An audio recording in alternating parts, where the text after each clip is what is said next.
Welcome back. About 6 weeks ago, you might have seen an interview here on Newsfeed of the Chief Operating Officer of the National Lotteries Commission, Philemon Ledwaba. He had come back to work despite the fact an investigation was still being conducted into his conduct. During that interview, he did not explain why he had come back to work, but he did confirm that his wife and other people linked to him had received money from the National Lotteries Commission that he's the Chief Operating Officer of.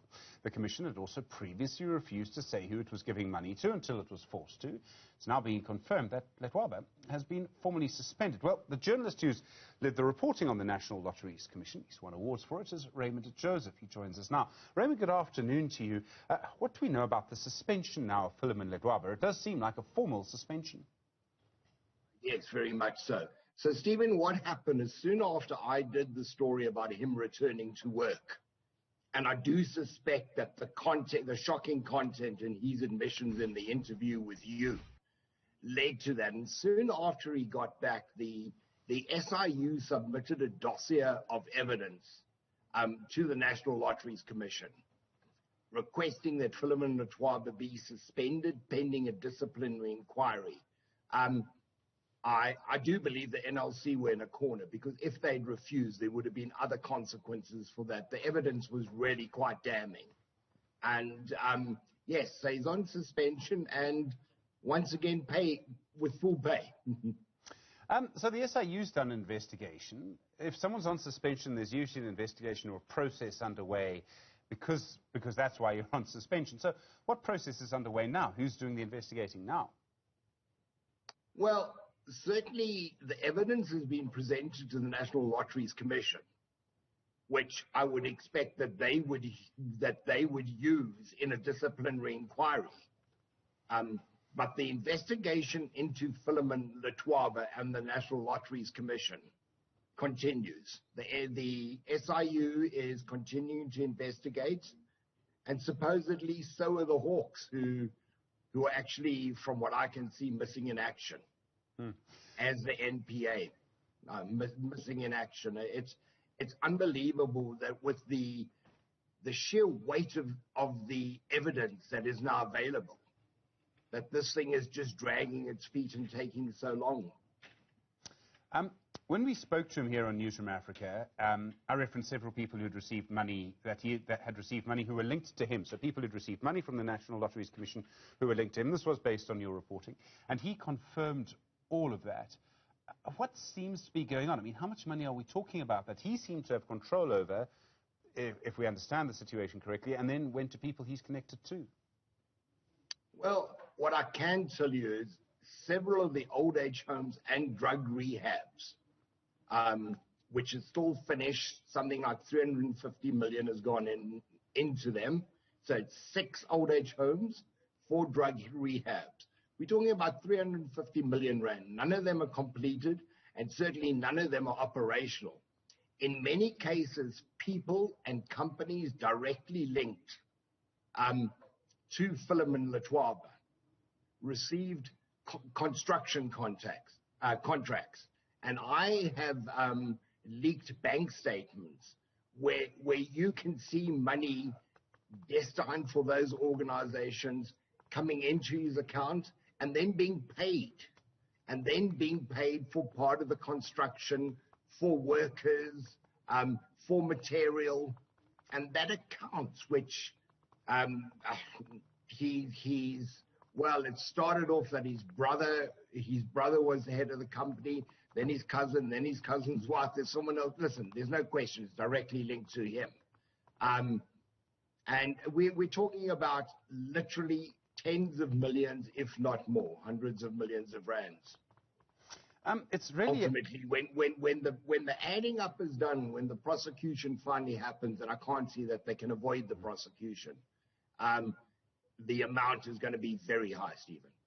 I mean, what's incredible about this is that he's just one person. I realize he's the Chief Operating Officer, and history in South Africa has shown you how powerful that position can be. But there are other people at the National Lotteries Commission. There's a board. What are they doing? They just seem, I mean, is he just being defended? Well, several of the board are under investigation themselves.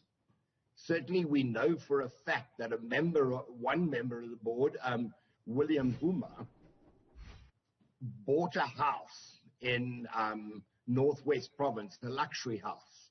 5 million rand of that money came from a lottery grant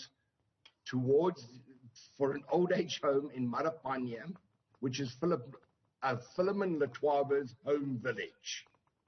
That has ground to a halt. Down the road, Philemon Ledwaba has built a mansion that would not be out of place in the best parts of Sandton. And again, you were seeing in the Upbrand Properties, the company that's at the center of the whole thing, payments going towards work on that house. Look, Steve, I must say it's really complicated. I understand why it could be taking so long to unravel the mess, but all roads lead, and certainly I'm happy to say there's been dereliction on the part of the board for not acting. The evidence is there, so I'm not suggesting that there's proof he's did it, but there's certainly enough evidence for a trial to go ahead and for his suspension. I think I said this to you previously, Stephen. The National Lotteries Commission has enjoyed heavy political cover. There's no question about that.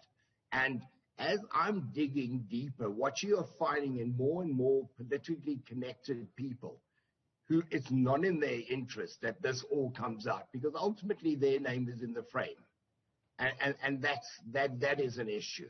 But yes, I mean, what the board has done, I'm really surprised that Ibrahim Patel has not suspended the entire board, although I do believe it will happen once the SIU has reported. So Cyril Ramaphosa ordered the SIU investigation. As we know, Cyril can be painfully slow, and he really very often report-driven before he acts.